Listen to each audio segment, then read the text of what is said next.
जय हिंद एवरीवन। जैसा कि मैंने आपसे कहा था, हमारी इंटरनेशनल रिलेशन की जो सीरीज चल रही है वो ऐसे ही चलती रहेगी। और आज हम इंटरनेशनल रिलेशन में थोड़ा वर्ल्ड हिस्ट्री को जानेंगे, क्योंकि जैसा कि आपको पता है, अगर हम वर्ल्ड हिस्ट्री को नहीं समझेंगे तब तक हम इंटरनेशनल रिलेशन को नहीं समझ पाएंगे। दो देशों के संबंध को अगर हमें समझना है तो हमें पहले उनके इतिहास को समझना पड़ेगा। तो इसी इतिहास के क्रम में, इसी वर्ल्ड हिस्ट्री के इस क्रम में आज हम समझेंगे क्यूबन मिसाइल क्राइसिस।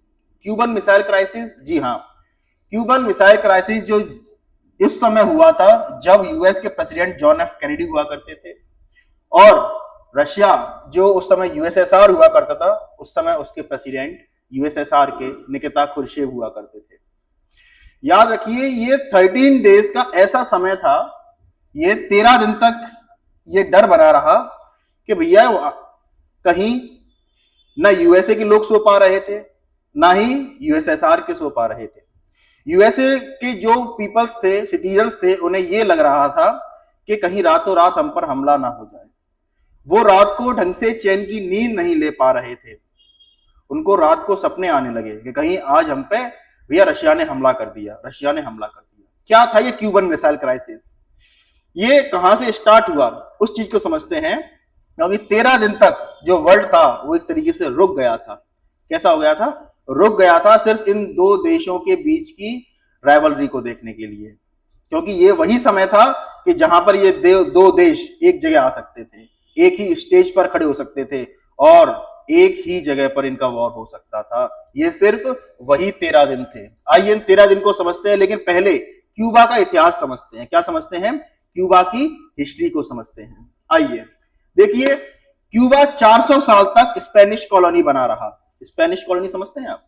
कि भैया जो स्पेन वाले थे उनकी कॉलोनी बना रहा, उनका गुलाम बना रहा था 400 साल तक क्यूबा। सोचिए। और जिनको आपने नाम सुना होगा, क्रिस्टोफर नोलन नहीं, क्रिस्टोफर कोलंबस। ठीक है, नोलन तो हमारे वो है, आपने सुना हो, डायरेक्टर है ना, जिन्होंने बहुत अच्छी अच्छी फिल्में दी हैं। तो क्रिस्टोफर नोलन नहीं, क्रिस्टोफर कोलंबस। हम कहते हैं क्रिस्टोफर कोलंबस ने भैया किसकी खोज की है? अमेरिका की खोज की। जी नहीं, उन्होंने अमेरिका की खोज कभी की ही नहीं थी। वो सबसे पहले जहां पहुंचे थे वो था क्यूबा आइलैंड। वो क्यूबा पर ही पहली बार गए थे। ठीक है, तो उन्होंने क्यूबा पर ही पहली बार अपनी विजिट की थी। उसके बाद फिर ये किसकी कॉलोनी बना रहा? ये बना रहा स्पेनिश कॉलोनी बना रहा। हालांकि कोलंबस कौन थे? कैथोलिक स्कॉलर थे जो आप पहुंचे थे। लेकिन 1898 के अंदर स्पेनिश अमेरिकन वॉर होता है और उसके चलते स्पेनिश को आजाद, मतलब उसको क्यूबा को आजाद करा दिया जाता है, स्पेनिश को वहां से भगा दिया जाता है। ठीक है, ऐसे ही दौर आगे बढ़ता है और फिर पहली बार क्यूबा पूर्ण रूप से आजाद होकर 1952 में अपना एक पहला प्रेसिडेंट चुनता है, जो थे बतीस्ता। बतीस्ता ये कह सकते हैं कि अमेरिका की रहमो करम पर बनने वाले एक कौन थे? बनने वाले प्रेसिडेंट थे। किसके रहमो करम पर बनने वाले? अमेरिका के रहमो करम पर बनने वाले प्रेसिडेंट थे, जिसकी वजह से उन्होंने क्या किया? अपने रिलेशन अमेरिका से अच्छा करना स्टार्ट कर दिए। क्यूबा जाना जाता है चीनी के लिए, चीनी का कटोरा भी कहा जाता है, शुगरकेन बहुत ज्यादा होता है वहां पर, जिसके चलते वहां पर जितनी भी कह सकते हैं इंडस्ट्रीज थी, वो एक तरीके से अमेरिका के लिए काम करने लगी थी। किसके लिए काम करने लगी थी? अमेरिका के लिए काम करने लगी थी। ओके, चलिए, क्या करें, बच्चे ही ऐसे हैं, कुछ भी करके चले जाते हैं। चलिए, तो अमेरिका के लिए काम करने लगी थी, लेकिन जो वहां के रेवोल्यूशनरीज थे उनको ये लगा था कि भैया ये तो गलत हो रहा है, हमारी सारी जितना भी प्रोडक्शन है उसका शेयर तो कौन? अमेरिका वाले ले जा रहे हैं। इसके चलते वहां पे क्रांतियां हुई और एक और शख्स निकल कर आया जिसका नाम था फिडेल कास्ट्रो। ये वही फिडेल कास्ट्रो था जिसको अमेरिका ने 750 से ज्यादा बार मारने की कोशिश की थी। ये वही फिडेल कास्ट्रो था जिसने नाक में दम कर दिया था अमेरिका के। ये वही फिडेल कास्ट्रो था जिसने अमेरिका को खुली चुनौती दे रखी थी। ये कौन थे? ये थे फिडेल कास्ट्रो, जो वहां के प्रेसिडेंट थे। कहां के प्रेसिडेंट थे? ये सिर्फ और सिर्फ क्यूबा के प्रेसिडेंट होने के नाते इन्होंने वहां पर बहुत अच्छे अच्छे काम किए क्यूबा के लिए। अब जैसे ही वो पावर में आए, उन्होंने सबसे पहले काम क्या किया? जो आगे ऑयल रिफाइनरीज थी, शुगर मिल्स थी, उनको क्या किया? उनको नेशनलाइज कर दिया। कैसा कर दिया? देश के नाम कर दिया। और सबसे बड़ी बात, जब ये सब हो रहा था तो जब जॉन एफ कैनेडी, क्योंकि इलेक्शंस थे, और इलेक्शन में अपोजिशन का काम क्या रहता है कि ये सामने वाली पार्टी को क्रिटिसाइज करना, उसकी आलोचना करना, उसको दिखाना कि तुम कुछ नहीं कर पाए। और जो उस समय के जो प्रेसिडेंट थे आइजनआर, तो आइजनआर को क्रिटिसाइज करना स्टार्ट किया, जिसके चलते फिर आगे चलकर 1961 में इलेक्शंस होते हैं तो कौन जीत कर आता है? जॉन एफ कैनेडी ही जीत कर आते हैं। उन्होंने कहा आपने अमेरिका की मिट्टी पलित करवा दी, कहते थे बेइज्जती बहुत करवा दी, जिसके चलते फिर जॉन एफ कैनेडी निकल कर आते हैं और जॉन एफ कैनेडी क्या बनते हैं? प्रेसिडेंट बनते हैं अमेरिका के।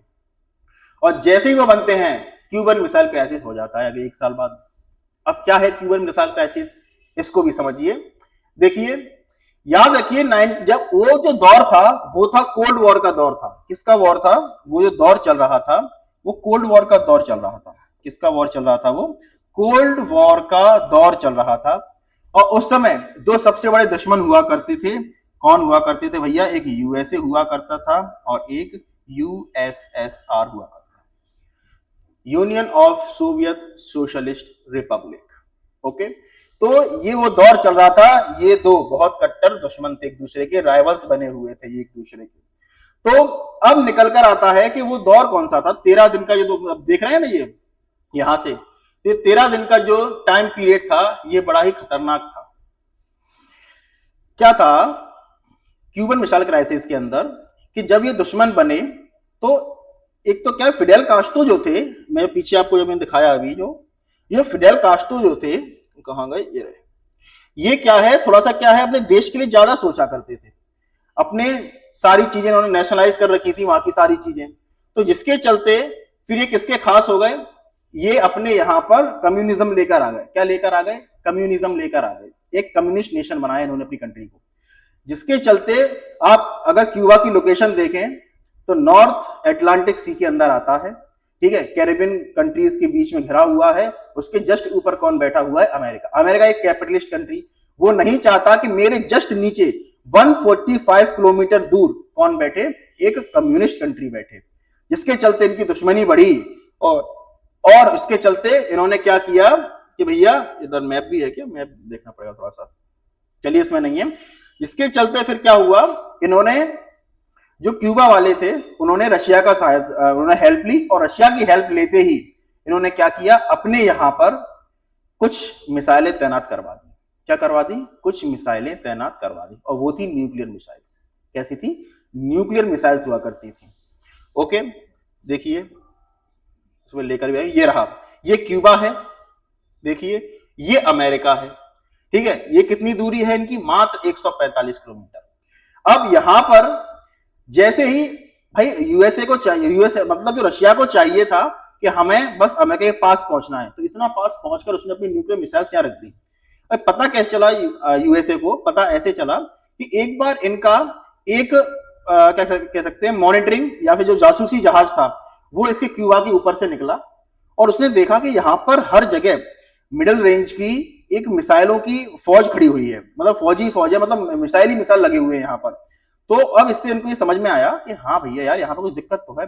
जब इसकी पुष्टि की गई, कुछ साइंटिस्ट ने देखा कि हाँ ये कौन सी मिसाइल है, न्यूक्लियर मिसाइल्स है, और रशिया ने अपनी एक सबमरीन लाकर भी यहाँ पर खड़ी कर दी, ठीक है।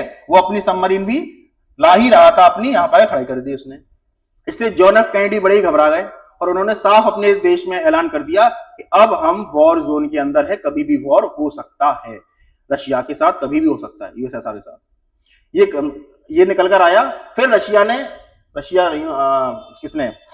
यूएसएसआर ने, उसने, अमेरिका ने क्या किया? उसने वाटर क्वारंटीन किया। किसको किया भैया? उसने क्यूबा को दिया। क्यूबा को चारों तरफ से शिप से घेर दिया। अच्छा, ये घेरा क्यों था? कि कोई भी जो शिप आ रही है वो अंदर ना आ पाए, क्वारंटीन कर दिया उनको कि भैया कोई भी शिप अंदर ना आ पाए। सिर्फ और सिर्फ वही शिप अंदर आ सकती हैं जो सिर्फ जो डेली इसेंशियल के सामान है, तो फूड हुआ या फिर जो ऑयल हुआ, छोटी मोटी चीजें हैं वो अंदर आ सकती हैं, लेकिन जो मेन चीज है, आप जो असला बारूद है, वो नहीं आ सकती। जिसके चलते यहां पर क्या हुआ, हमें उसकी यूएसएसआर की एक सबमरीन थी, वो आ रही थी, जिसके चलते यूएसएसआर की सबमरीन को देखते हुए, उन्हें पता नहीं था किसकी सबमरीन है, उन्होंने ऊपर से शिप ने एक गोला दाग दिया। जो गोला, वही जो पानी के अंदर जाके फट जाते हैं, वही गोला दागा, जिसके चलते अंदर धमाका हुआ। अच्छा, इसके सबमरीन के अंदर धमाके होने से सबमरीन फटी नहीं, उनको लगा कि ऊपर धमाके हो चुके हैं, इसका मतलब ये है कि वॉर छिड़ चुकी है। और उन तीनों को आदेश था, वो एक सबमरीन थी, न्यूक्लियर कैपेबल सबमरीन थी, उसको आदेश था कि अगर आपको लगता है कि अगर वॉर की कंडीशन आ जाती है तो आप न्यूक्लियर छोड़ सकते हैं अमेरिका के ऊपर, ठीक है। लेकिन वहीं पर 3 लोग थे उस सबमरीन के अंदर, कितने थे? 3 लोग थे। 3 में से 2 ने बोला यस कि अब हमें ये वॉर हो चुका है, अब हमें क्या करना है, ट्रिगर दबा देना चाहिए, क्योंकि जो न्यूक्लियर का बटन था, जो चाबी थी, वो तीनों के पास थी और तीनों का हाँ बोलना बहुत जरूरी था। तो तीनों में से 2 ने हाँ बोला था, उन्होंने कहा था कि चलो अब इस ट्रिगर को दबा देते हैं हम। लेकिन यहीं पे जो बीच वाले थे वेस्की आर्किपोव जिनका नाम था, जो आर्किपोव थे, तो उन्होंने ये कहा था कि नहीं भाई, पहले हमको चेक करना चाहिए, ऐसा तो नहीं है ऊपर सिर्फ और सिर्फ वो एक तरीके से देखा जाए तो सिर्फ और सिर्फ क्या कह सकते हैं, यहाँ पर पहरा दे रहे हो, सिर्फ गाइडेंस कर रहे हो और हमको लग रहा है कि वॉर हो गया। नहीं, फिर वो ऊपर आके देखते हैं, उन्होंने पता चला कि नहीं, वॉर नहीं है। तो ये सिर्फ और सिर्फ वही ट्रिगर पॉइंट था जहां पर न्यूक्लियर वॉर हो सकता था। तो आर्किपोव की वजह से, किसकी वजह से? तो आर्किपोव की वजह से क्या हुआ? आर्किपोव की वजह से ये वॉर होने से बच गया। तो वाटर क्वारंटीन जो किया था क्यूबा को, फिर जाकर वाटर क्वारंटीन, फिर यहां पर आकर उस चीज को ओपन किया गया। अच्छा, एक और चीज थी, वाटर क्वारंटीन को कब हटाया गया था, ये भी इसको मुद्दा है। देखिए, जब ये सब चीज समझ में आ गई कि भैया क्यूबा के अंदर यूएसएसआर ने अपनी न्यूक्लियर बेस्ड जो फिजाइल मटेरियल है वो रखा हुआ है इसके अंदर, लेकिन यहीं पर यूएसए ने भी, जो टर्की है, टर्की के अंदर भी अपने कुछ न्यूक्लियर बम रखे हुए थे। तो फिर इन दोनों के बीच में फिर अमेरिका, यूएसएसआर निकल कर आता है। यूएसएसआर ने जो अमेरिका का एक रिपोर्टर था उसको पकड़ा, उससे ये उसको बताया कि देखिए, हम वॉर नहीं चाहते हैं, अगर इस वॉर को रुकवाना है तो उनसे बोलिए कि हाँ, ये क्यूबा से हम तभी अपनी मिसाइल हटाएंगे जब वो टर्की से अपनी मिसाइलों को हटाएंगे। उन्होंने हमारे पास में लगा रखी है, हमने इनके पास में लगा रखी है, वहां से हटाएंगे। दूसरी शर्त यह है कभी क्यूबा पे हमला नहीं करेंगे, इसीलिए आज तक क्यूबा पे कभी हमला नहीं हुआ। यूएसएसआर की ट्रीटी है बकायदा इनके साथ, ठीक है। ये चीज निकल कर आई, लेकिन इसकी कोई पुष्टि नहीं थी क्योंकि किसी ने ऑफिशियली नहीं कहा था, ये रिपोर्टर कह रहा था। फिर दूसरे कुछ दिनों बाद जो वहां के निकिता क्रुश्चेव, जो यूएसएसआर के प्रेसिडेंट थे, उनका लेटर आता है प्रेसिडेंट को। प्रेसिडेंट से कहते हैं हम नहीं चाहते वॉर हो और हम उस रस्सी को खींच रहे हैं जिसके बस जरा खींचने से टूट जाएगी, वो कुछ नहीं होने वाला। तो इसलिए हम दोनों क्या करते हैं, हम दोनों सिर्फ और सिर्फ अब बैठकर बात करते हैं। फिर दोनों के बीच में एग्रीमेंट होते हैं और साइन होते हैं और चीज में निकल कर आती है कि क्या करते हैं, अब हम इसको हटाते हैं। तो बाद में उन्होंने प्रॉमिस किया कि भैया हम कभी भी क्यूबा पे इन्वेड नहीं करेंगे और जो टर्की की हमारी मिसाइलें लगी हुई हैं और क्यूबा के अंदर यूएसएसआर की लगी हुई हैं उसको हम वापस ले लेंगे। तो ये वो वाला दौर था। तो क्यूबन मिसाइल क्राइसिस हुआ क्यों था? सिर्फ और रस्साकसी में हुआ था और फिडेल कास्ट्रो की वजह से हुआ था। फिडेल कास्ट्रो जो एक कम्युनिस्ट नेता निकल कर आए थे, उन्होंने अपने देश को बचाने के लिए कदम उठाया था। इसी वजह से आज उनको इसीलिए याद रखा जाता है कि उनकी वजह से क्यूबा बचा हुआ है। क्यूबा आज भी एक कम्युनिस्ट नेशन है, वहां पर जितनी सारी स्कूल्स हैं, हॉस्पिटल्स हैं, कुछ भी आप यूनिवर्सिटीज हैं, सब सरकारी हैं, कुछ भी प्राइवेट है ही नहीं, एक सिंगल बंदा प्राइवेट नहीं है वहां पर, सब सरकारी है, ठीक है। तो फिर जाकर उन्होंने अपनी इस ट्रीटी को साइन किया और साइन करते उन्होंने कहा कि ठीक है, हम क्यूबा से अपने जो मिसाइल हैं अपनी उसको हटाएंगे, आप टर्की से अपनी मिसाइल को हटाना और जो क्यूबा के ऊपर कभी इन्वेड नहीं करेंगे। तब जाकर इन दोनों के बीच में संधि हुई और फिर जाकर दोनों में हाँ बोल दिया। लेकिन अमेरिका ने कहा था हम अपनी वहां से मिसाइल हटा लेंगे, लेकिन इसको अपनी ऑफिशियल लेटर पे ही लिखेंगे, ठीक है, ऑफिशियल लेटर पे लिख देंगे तो हमारी बेइज्जती इसमें ज्यादा है। तो इसलिए अमेरिका, हाँ, यूएसए तो उस पर राजी हो गया, ठीक है, जब आपका मन हो तब हटाया, लेकिन हटाना पड़ेगा आपको। तो फिर उसके बाद कुछ दिनों बाद अमेरिका ने भी अपनी मिसाइल्स को वहां से हटा लिया था। ओके, तो जैसे को तैसा वाली कहानी आ गई इसके अंदर, ठीक है। और ये फिर लेट नवंबर क्राइसिस जो था वो एंड हो गया, ठीक है। लेट नवंबर क्राइसिस जो था वो एक तरीके से एंड हो गया, खत्म हो गया। चलिए, और जो फुल पता ही आपको ये क्या नाम है, बाकी सारी चीज है। बाद में जो यूएसएसआर जब टूट गया था 15 देशों के अंदर, वहां पे अपना कोल्ड वॉर भी खत्म हो चुका था, ठीक है। तो ये थी सिर्फ और सिर्फ क्या थी, एक मिसाइल क्राइसिस जो हुआ था उसकी कहानी है। तो क्यूबन मिसाइल क्राइसिस कैसे हुआ था, छोटी सी नोक झोंक की वजह से हुआ था, कुछ इसमें था नहीं। ओके, छोटा सा क्यूबन मिसाइल क्राइसिस है। ओके, ऐसे ही हम कल एक और बढ़िया से टॉपिक के साथ आएंगे, ठीक है। अगर आपको चैनल अच्छा लगा हो तो इसको लाइक कीजिए, शेयर कीजिए, सब्सक्राइब भी कीजिए। ओके, कल एक और नए टॉपिक के साथ आपके सामने हाजिर होते हैं। Okay, thank you so much.